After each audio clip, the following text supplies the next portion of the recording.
At the start of a new millennium, we're about to embark on the greatest adventure of all time. 500 million miles from Earth, a spacecraft will land on Jupiter's icy moon, Europa. Its mission? To search for alien life.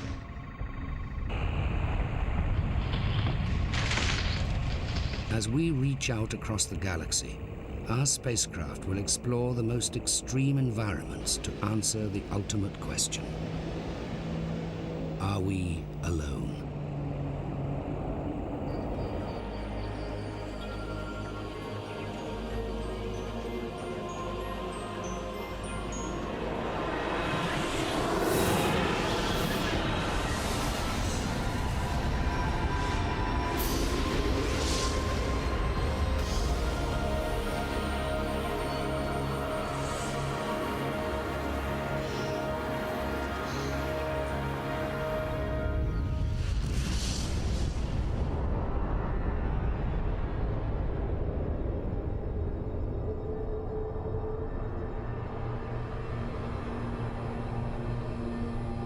Our universe is made up of countless galaxies, each teeming with billions of stars like our sun. Orbiting around them may be billions of planets.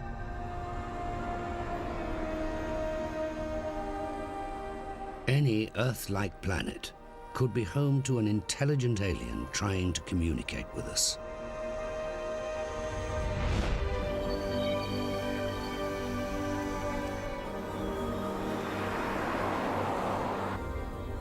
The Pentagon admitted just moments ago that a researcher at the SETI Institute in California has detected a radio signal from beyond the solar system. Il segnale captato al Deep Space Network di Madrid sembra provenire da extraterrestri. Gli scienziati 首脑将在今天召开紧急会议，商讨是否需要宣布各国进入紧急状态。这次汇集世界 The signal was first detected at 3 a.m. this morning, and following confirmation from other radio telescope sites around the globe, the Pentagon announced that the extraterrestrial radio signal should be considered valid. There are 400 billion stars in our Milky Way galaxy and billions of other galaxies as well. It would be bizarre if we were the only life. We're discovering that life forms can exist in places and conditions that we couldn't have conceived of a few years ago. Since a good proportion of stars seem to have planets, we might expect primitive life to be widespread in the universe. Scientists from around the globe are being asked to verify the exact origin of the signal. What if we get a signal? What will happen? Will you still go to work tomorrow, or will the world stop? It's the oldest unanswered question that our species has posed to itself. Is anybody else out there?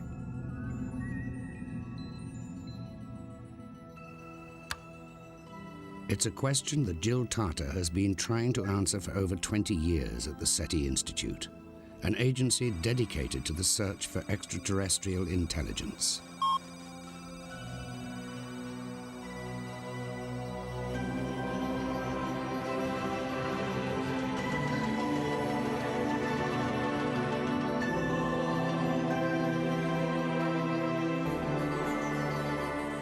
All over the world, SETI researchers are more optimistic about picking up that first call from ET than ever before.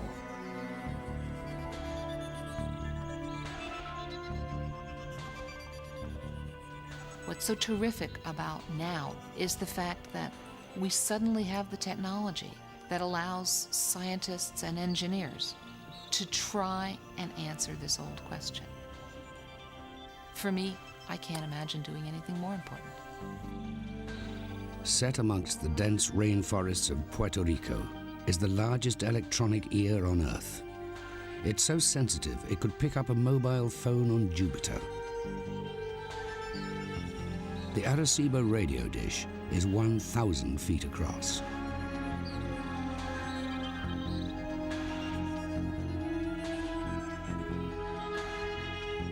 Twice a year, the SETI researchers come to Arecibo to listen out for signals from deep space.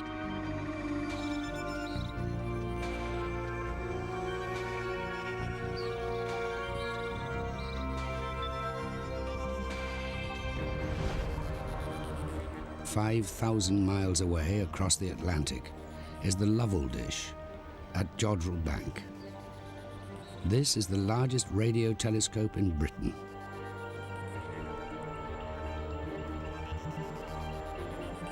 The equipment we're using for this search is the most sophisticated that's ever been used.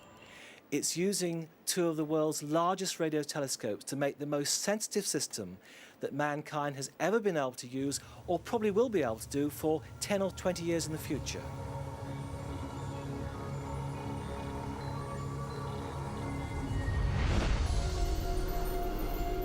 Together, these two dishes are targeting those distant stars most likely to be orbited by planets. They're trying to detect alien interstellar messages. But where on the radio dial will the extraterrestrials be broadcasting? The SETI Institute is currently scanning 28 million radio frequencies. Talking about eavesdropping on aliens makes for easy dinner table conversation. In fact, doing it is quite hard. If you have 28 million channels, you can't just have 28 million guys with earphones awaiting the signal. You have to have very specialized computers that can look through all those channels at least once a second and make decisions about, is there something interesting in there? Their computers isolate any unusual signals from the constant background radio noise that swamps the Earth from every corner of space. They're listening out for a special signal, one that suggests it's been sent by intelligent life. You can imagine tuning the radio dial there and you'd hear this whoosh all across it due to natural noise sources. Not very interesting, but every now and again you could imagine coming across a squeal.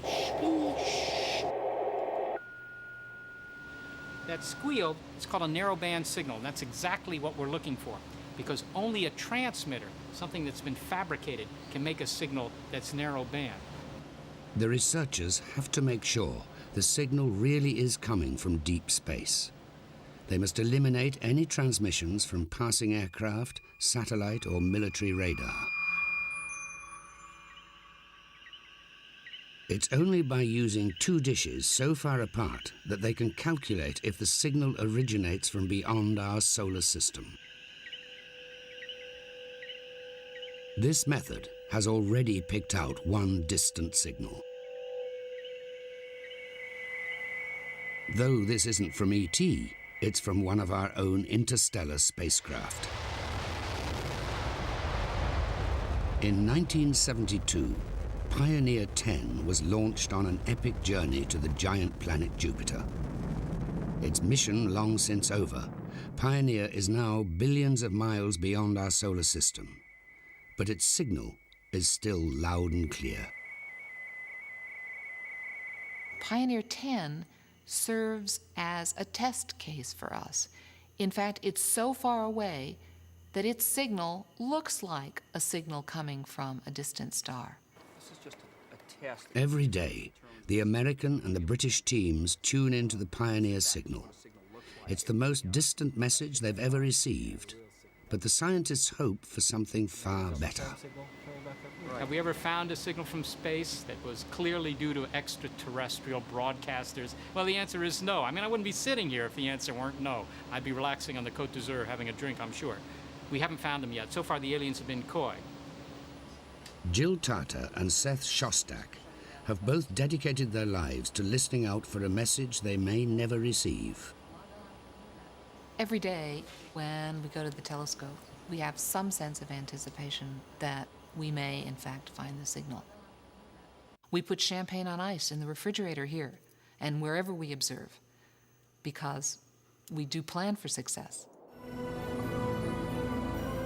The cosmic odds are stacked in their favor and improving with every new astronomical discovery. There's no shortage of places a message might come from. Our own galaxy, the Milky Way, contains over 100 billion stars. If every one of those stars were a grain of salt, they would fill an Olympic-sized swimming pool. How many of these stars have planets that could be home to an alien intelligence? Until recently, we could only guess. But over the last 5 years, astronomers have made an extraordinary breakthrough. They've discovered over 20 planets outside our solar system, and they believe there may be literally billions more.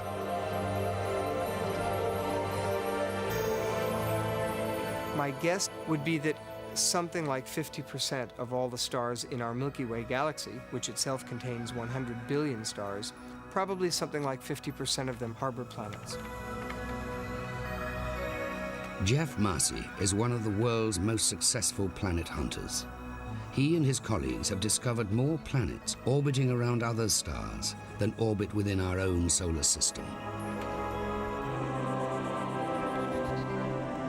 Standing high on the summit of an extinct Hawaiian volcano, the giant Keck telescope is Marcy's most penetrating eye on the universe. In 1999, his team made their most startling discovery. This time, they found not just a single planet, but 3 worlds orbiting the same star, Upsilon Andromedae.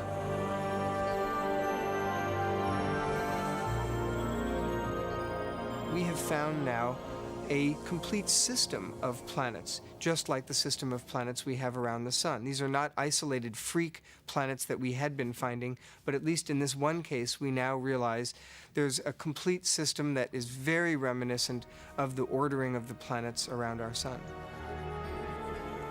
This new planetary system lies 320 million miles from Earth.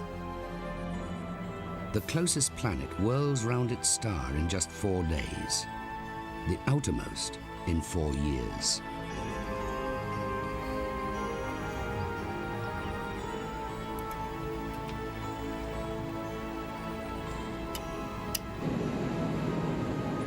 So far, their equipment can only pick out the real heavyweights, planets the size of Jupiter. But the planet hunters are convinced there's greater treasure to be found. There's almost no question that among the 100 billion stars in our Milky Way galaxy, there are not just the large planets that we've been finding, but of course smaller ones, probably indeed in greater numbers. And so Earth-like planets are out there. NASA's proposed Kepler mission may provide the definitive proof of Earth-like planets. In the early part of the 21st century, this space telescope will continuously monitor 160,000 stars. Kepler's eagle eye will watch for any star that blinks, even when a planet as small as Earth passes in front of it. But if we do find an Earth-like planet, there's no guarantee it will be home to intelligent aliens. It may be too hot, too cold, or too poisonous for ET to survive. Or perhaps alien life may have evolved on planets where the conditions would be far too inhospitable for humans.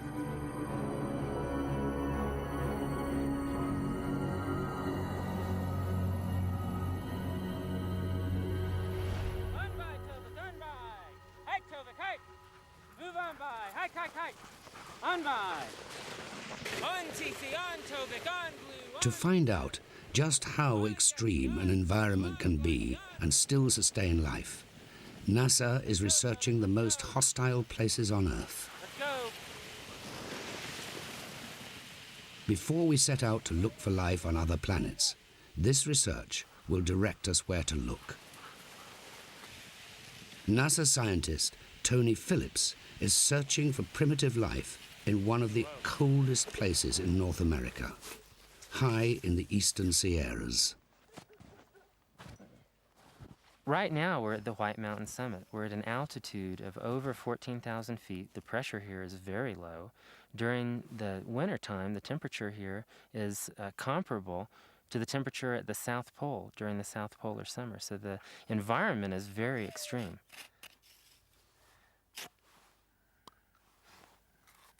Not much lives here, but we suspect that there may be microorganisms living in the soil or living in the permafrost beneath the layer of rock, and no one knows whether they do or not, but that's what we're trying to find out. Hike, Tovik, hike! Whoa, whoa, whoa, hang on, guys. The NASA scientists have discovered that life can survive in places where no one had expected.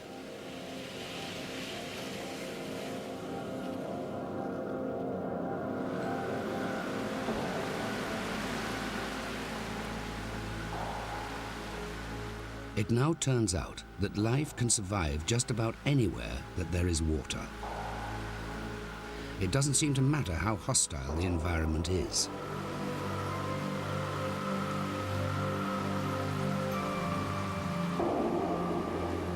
At Yellowstone Hot Springs in Wyoming, Dave D. Murray has proved that microbial life can even survive in boiling water, an extreme environment that we never thought possible before. The limits for life are much broader than we had previously suspected. We've now discovered that life can exist up to 113 degrees centigrade, a higher temperature than we had dreamed about 20 years ago. But we find that that is actually a very nice place for certain organisms to live. If life can survive at these temperatures, perhaps it can live anywhere.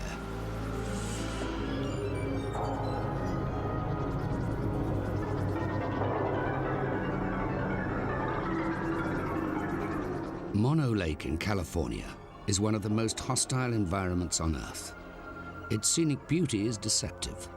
The lake is so loaded with salt that it's poisonous to us. Jack Farmer has discovered that even here, life can find a way. In Mono Lake, the salinity of the water here is 2.5 to 3 times seawater. In addition, the pH of the water here is around 10.5, very alkaline. And yet, that's not a barrier to life. Organisms are thriving here. The lake is teeming with microbial life. In the last decade or so, we've begun to realize that it's really a microbial world. This world that we live in is dominated by microorganisms. We've come to realize that microbial life can occupy a whole range of environments that we never thought possible before. The tenacity of life here in Earth's most extreme environments encourages many biologists to believe that life may be remarkably widespread throughout the universe. I think the chances of finding life elsewhere in our solar system are pretty good. Sometimes I say, well, maybe 50-50, but I have to be honest, I don't really know how to put a probability on it. But I think anywhere where we had liquid water and the right organic compounds present, we've certainly had more than enough time to originate biological systems. The probability is probably pretty good. For most of Earth's history, the only living things were microbes. As they search the universe, scientists expect to find planets crawling with microbial life long before they find one with intelligent life. Instead of meeting little green men, they're much more likely to meet little green slime.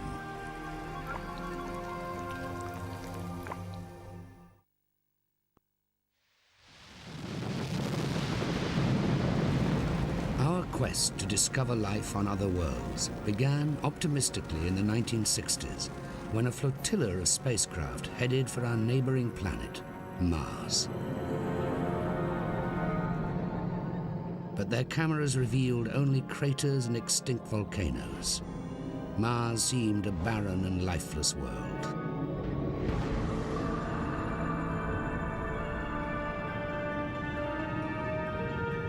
This gloomy assessment was reinforced in 1976 when 2 Viking craft landed on the rocky Martian surface.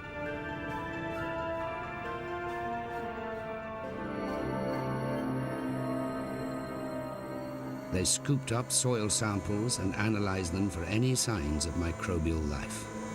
The results were negative.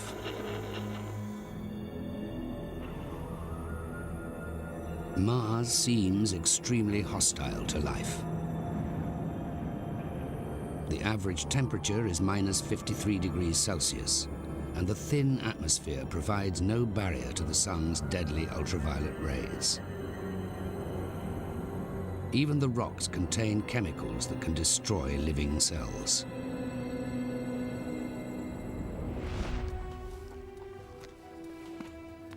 But the idea of finding life on Mars continues to obsess many scientists. When Bruce Jakosky started his research career, Viking had just landed. Viking went, it looked for life, it found none. And there was a real sense that there must be only one planet in our solar system that could support life, and that was the Earth. Things have changed dramatically since then, in particular, the revolutions in terrestrial biology and the possibility that life could have originated in some of these extreme environments. Close-up pictures of the red planet have revealed tantalizing evidence that water once flowed across the surface of Mars. We see clear geological evidence that there's been water on Mars. On some of the older surfaces, we see networks of valleys that look like river tributary systems where waters flowed through them and carved these long channels. The availability of water at the surface or in the crust really, I think, is what makes it possible for life to be there. The evidence came sooner than expected.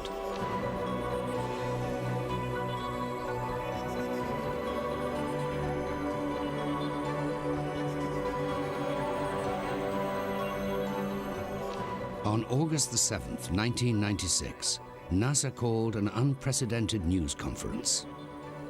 These scientists had examined a meteorite that had come from Mars and discovered something very strange lurking inside.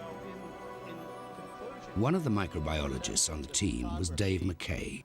We have a number of forms which it is very tempting for us to interpret as Martian microfossils.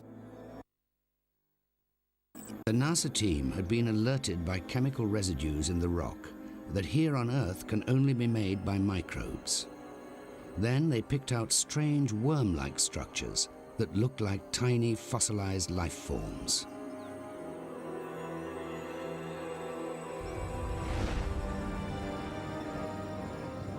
It all began with a unique discovery on the snowy wastes of Antarctica. Each year, a meteorite survey team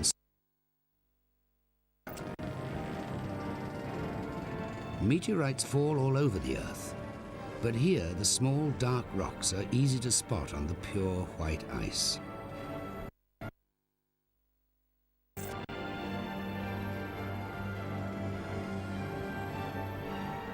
In 1984, the team picked up one meteorite, ALH 84001, that was to completely change our view of life in the universe.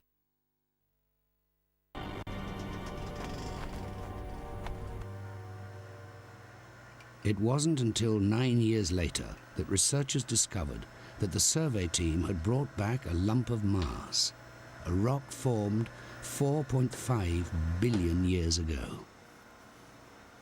Its origin was proved by traces of gas which exactly matched the composition of the Martian atmosphere measured by the Viking landers. This is an incredibly complex rock. It's much more complex than we first realized. It's more complex than most Earth rocks that people study. And this rock has been studied more than any rock in the history of the world. Some scientists believe the microscopic structures are natural crystals. But for McKay, the case for Martian life grows ever stronger. These are fossils of little tiny bacteria, single-cell organisms. They're not bones. They're little tiny cells that have turned to minerals. They're fossilized, but they look exactly like fossils from Earth rocks. But the only way to find out for certain if there's ever been life on Mars is to go there and collect a sample. NASA missions in 2003 and 2005 will collect rocks from the Red Planet and then return them to Earth, where they'll be dissected for fossils.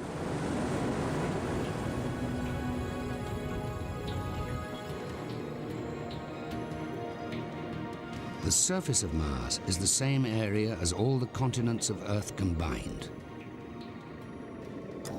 There's an enormous choice of possible sites when it comes to collecting the priceless samples.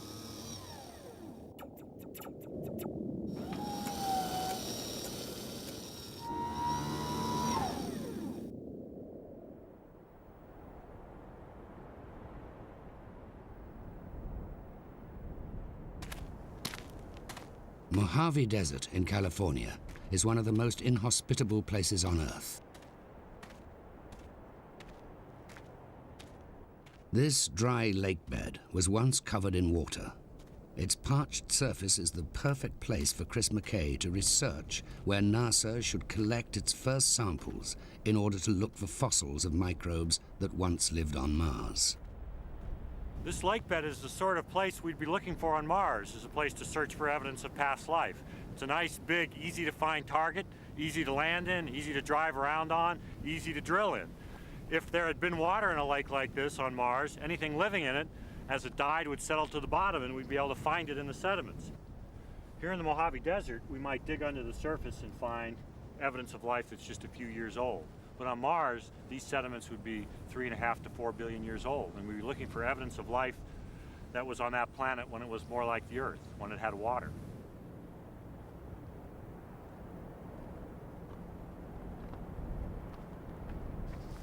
Here in this desert, we find, growing just underneath the surface of certain rocks, microorganisms, algae. These organisms grow under the rocks because the rocks trap a little bit of moisture, so it's not quite as dry. But they have to grow under the white stones because enough light can get through the white stones so they can photosynthesize. This precarious existence could have been the way that life on Mars survived for billions of years. Who would have been the last organism to live on Mars? Maybe an organism living underneath a rock. Maybe when we go to Mars, we'll search for relics, for fossils of this type of life. But perhaps the search will turn up much more than just fossils. Despite the barren landscape, some biologists are now uttering what was for many years a heresy, that microbes may still be living on Mars today.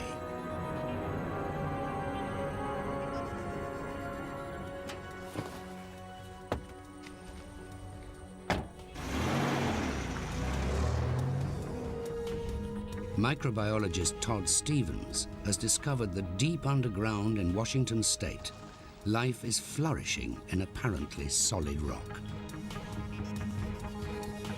Until the mid-1980s, most people thought that the deepest you could dig down into the ground and find living organisms was around 30 feet. But Stevens has discovered that life on Earth can thrive as deep as 2 miles down. The Columbia River area of Washington state is covered in ancient lava flows thousands of feet thick. At the edge of a river gorge where the lava flows are exposed, Stevens has discovered how tiny microorganisms can live in solid rock. Here at the bottom of the canyon, we can kind of get an idea of what their habitat looks like. Here we have the intersection between 2 basalt flows, and at one time water has flowed through this layer over tens of thousands of years, and microorganisms live here. Well, this is exciting because if this is correct, this is a way that living organisms can live in places where the surface of the planet is not habitable. On Mars, any microbes living deep in the rock would be well protected from the hostile surface environment. Stevens was researching the safe disposal of nuclear waste when he made his startling discovery about life deep underground. This one has to be several hundred meters deep and more. He took water samples here from boreholes that were drilled 2 miles down through the volcanic rock. When we sampled the water that was coming out of the deep aquifers in this volcanic rock, we were kind of surprised to find that each liter of water contained between 1 million and 100 million microbial cells. And we know that the vast majority are actually attached to the rock, so there's many more than that down there. To prove they could survive without sunlight, Stevens bred the microbes in his laboratory, simulating their subterranean world. His results confirmed life's amazing ability to live anywhere there's water. These bacteria, stained red, feed off hydrogen gas, created when water reacts with the volcanic rock. Even more exciting, these bacteria bear striking resemblance to the apparent fossils found in the Mars meteorite.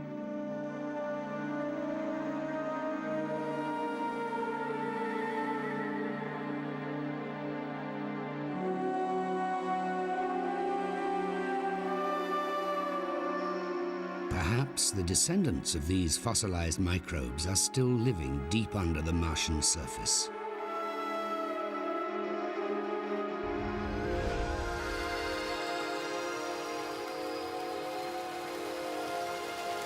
The temperature on Mars is well below freezing. Any life near the surface would be frozen solid. Astrophysicist Richard Hoover has made the astonishing discovery that microbial life can be reanimated even after it's been frozen for thousands of years.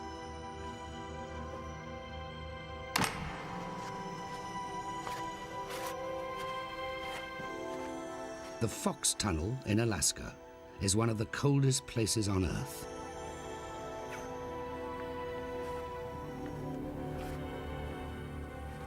It was originally excavated for gold mining and dug out of the permafrost, where even the soil 150 feet below the surface is frozen solid.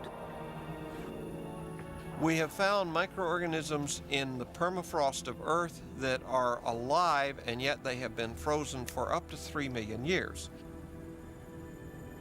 Therefore, it is possible that there may be microorganisms frozen in the permafrost of Mars.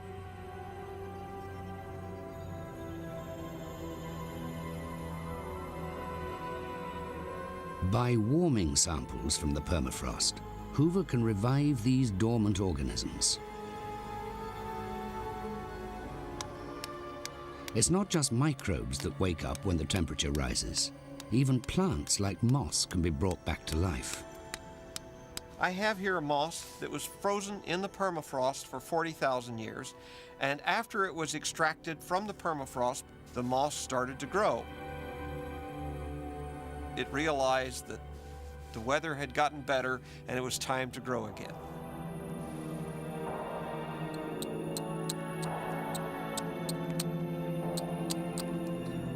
As they're warmed up, any samples of life collected from Mars by NASA may also be revived.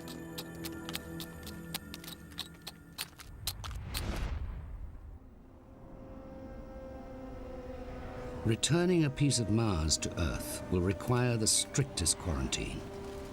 It may be the most risky venture the human race has ever undertaken.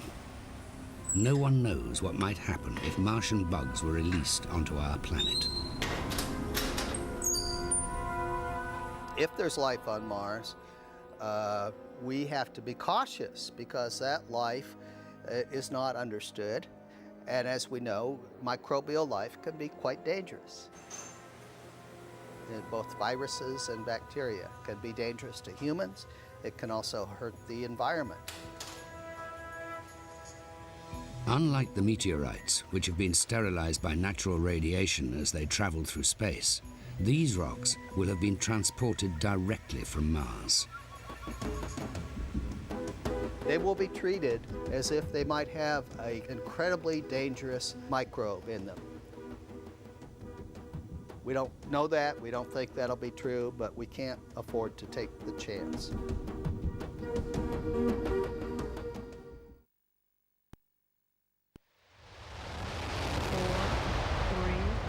3, 2, 1. We have ignition and liftoff of Atlantis and the Galileo spacecraft bound for Jupiter. In 1989, Space Shuttle Atlantis set off on a mission that may lead us to the first definitive discovery of life beyond our own planet. On board was the unmanned Galileo spacecraft, bound for the king of the planets, Jupiter. In this remote frozen region, 500 million miles from the sun, the last thing the mission scientists were expecting to find was signs of life. Giant Jupiter is big enough to swallow the Earth 1,000 times over.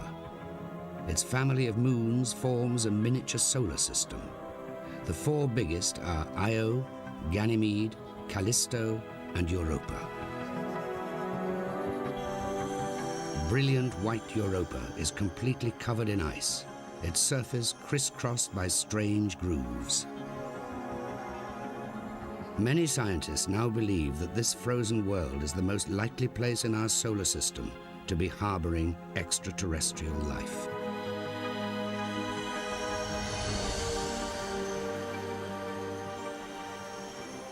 The nearest equivalent to the surface of Europa are the glaciers of the Arctic.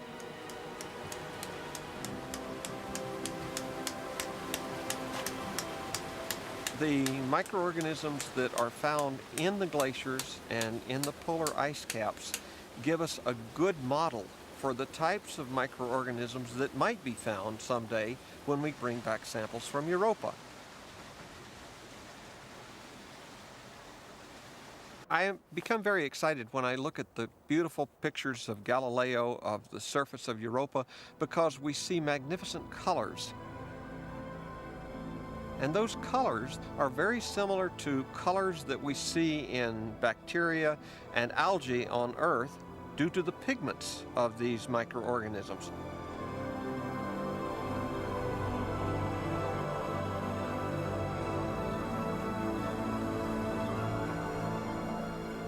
When we do get samples back, we will have a good idea of what types of things to look for, and we will have the ability to recognize the microorganisms when we find them.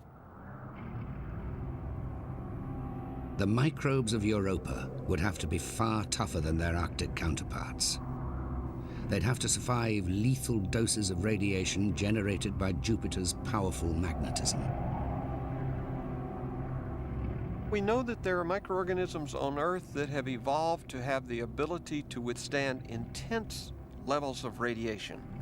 There are bacteria that grow on the cooling rods of nuclear reactors. And if, in fact, organisms live on Europa, then they would have had the ability to adapt to these high radiation levels.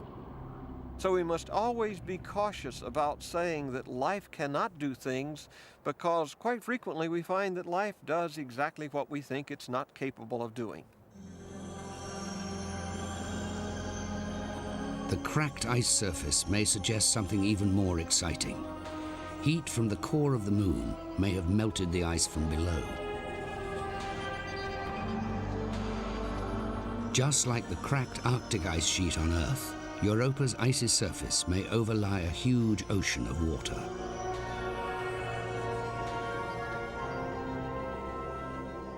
All life as we know it utterly depends on liquid water. Europa may be the only other place in the solar system where there's an ocean of water, and that means it's the most exciting place to go and look for life elsewhere.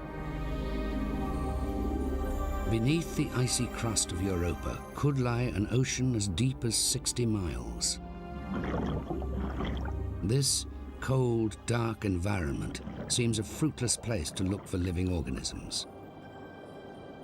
But the depths of the Earth's oceans prove that life can once again flourish in the most unexpected places.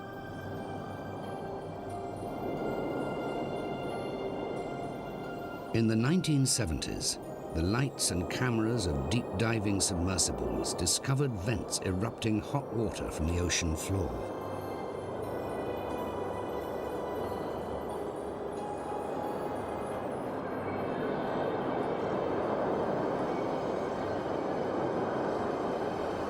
Where no sunlight ever penetrates, and the surrounding water verges on freezing, these volcanic vents support the most exotic life forms on Earth.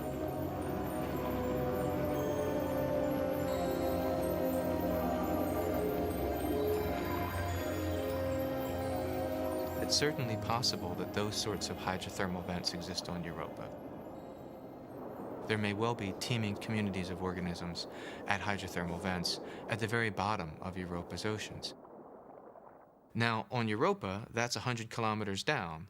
The oceans on Europa are much deeper than they are on Earth, so those are not going to be easy to reach and investigate.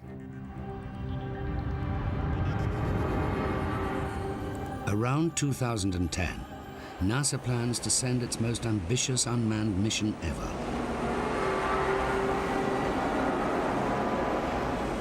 Touching down where scientists suspect the ice is thinnest, the Europa lander will lower a probe that melts down through several miles of ice.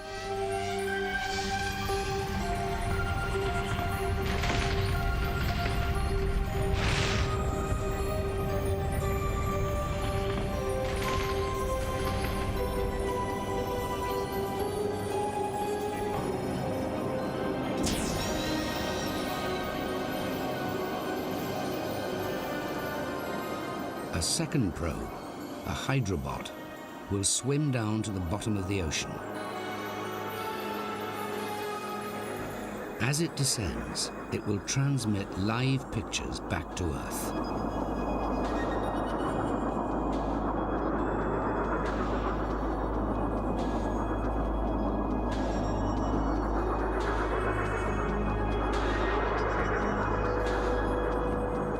The hydrobot will be programmed to seek out hydrothermal vents, the most likely place to find life.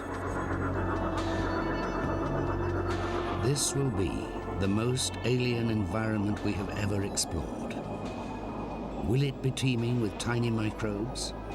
Or perhaps home to fully developed alien creatures?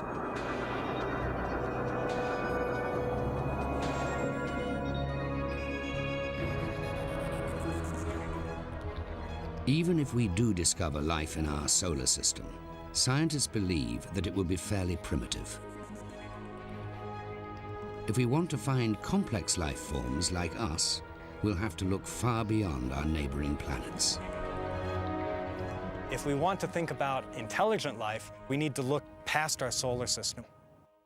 We need to look at the possibility of Earth-like planets orbiting other stars and whether life might have originated there. And then we need to think about communicating with them.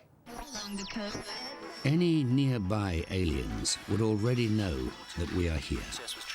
For the last 75 years, Earth has been leaking radio and television transmissions out into space. Tracking the sound battery.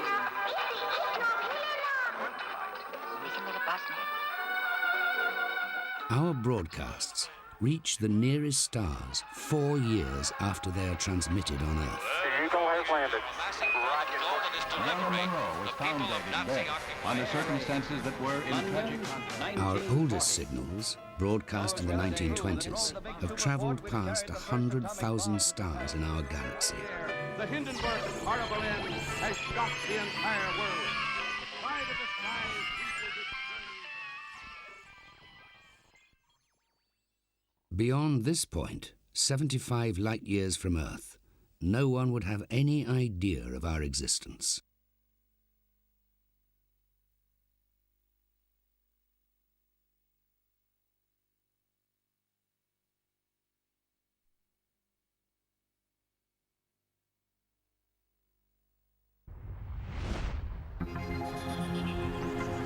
Alien civilizations may be far older than the human race.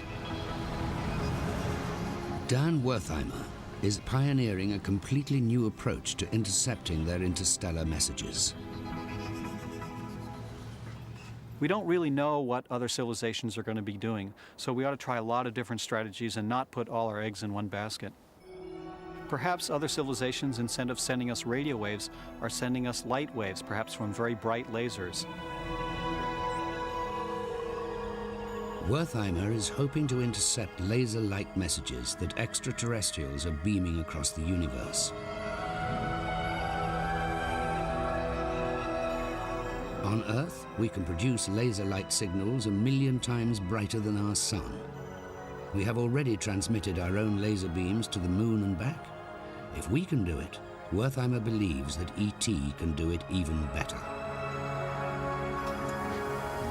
Here at the Leuschner Observatory in California, his telescope is linked to a high-speed computer that's searching for a spike of a pure color of light, the telltale signature of a laser. Over the next few years, this telescope will scan 2,500 stars. We're looking for a very bright pulse. It would only be on for perhaps a billionth of a second. It's like looking for the kind of flash that you'd see from a lighthouse. As the beam comes around, you'd see a sharp pulse, very bright, and then it would go off for a while, but then you might see it again. Hidden in these short pulses could be a whole encyclopedia of information, coded like our own computers.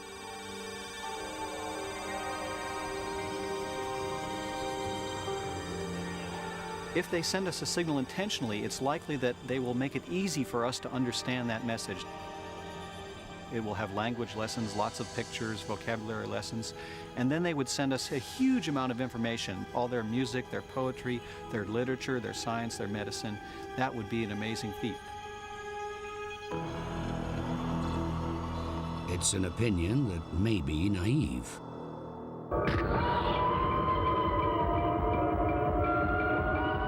The aliens could turn out to be worse than any science fiction nightmare. I think it would be a disaster. The extraterrestrials would probably be far in advance of us. Astrophysicist Stephen Hawking believes that not all aliens will be friendly. We should take heed of past experiences on Earth. The history of advanced races meeting more primitive people on this planet is not very happy, and they were the same species. I think we should keep our heads low.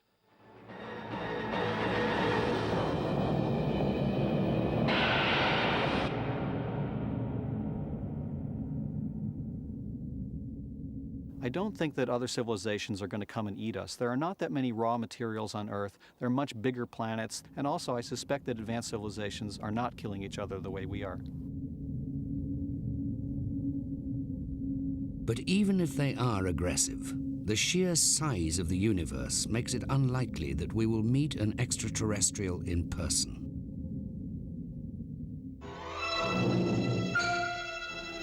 Imagine yourself as one of the crew of this faster-than-light spaceship of the future. Hollywood and science fiction try to convince us that it's easy to travel to the stars faster than the speed of light.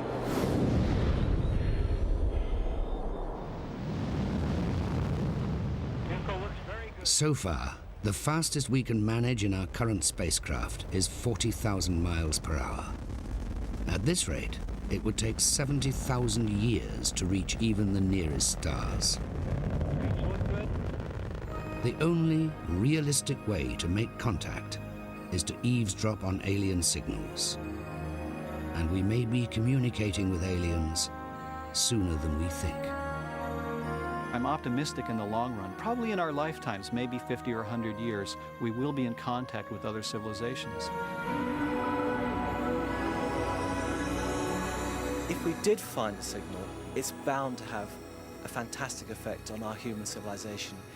I don't think there'd be any worry or any panic, but we would know for the first time that other life exists. We may find out that we are just one of many civilizations in the universe. Or we may find out, in the end, that we are extremely unique. So maybe we're alone, maybe we're not. Either way, the answer is really significant.